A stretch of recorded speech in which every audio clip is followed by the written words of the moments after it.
terminology is one of the most powerful non-rational agents that affects people's emotional mindset. And make no mistake, people's opinions and positions about Israel and their general ideology when relating to this conflict are not purely rational.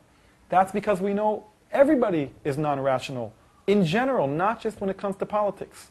So when we use a specific word, assassination, freedom fighters versus terrorists, the words themselves create some kind of mental or emotional infrastructure based on which the person has to build his or her opinion.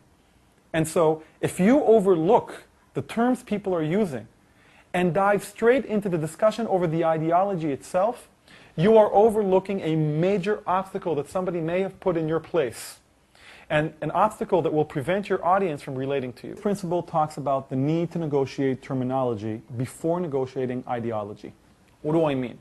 Imagine somebody comes up to you and says, listen, you know, I want you to explain to me how you can justify Israel's right to build an apartheid wall enclosing the Palestinians in inhumane ghettos.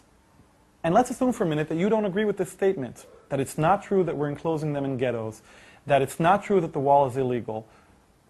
Should you discuss it? Should you try to explain to the person what are the justifications for building this wall?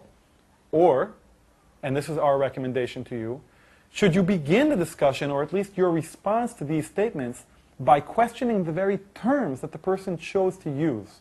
For example, sir, before I actually explain to you why I support the Israeli security fence, with your permission, I'd like to start this conversation one step earlier. You called it a wall, and you actually called it an apartheid wall, or a separation wall. And I'm curious to know why you chose to use those words. Primarily because I don't believe this warrants the term apartheid, and I'll be happy to explain why. And second of all, because I happen to know that the Israeli security fence is mostly consistent of a fence, not of a wall. I mean, I know about 4 to 5% is concrete wall, but everything else is a fence. Why did you call it a wall? Now, it may appear that we're sidetracking or avoiding the issue,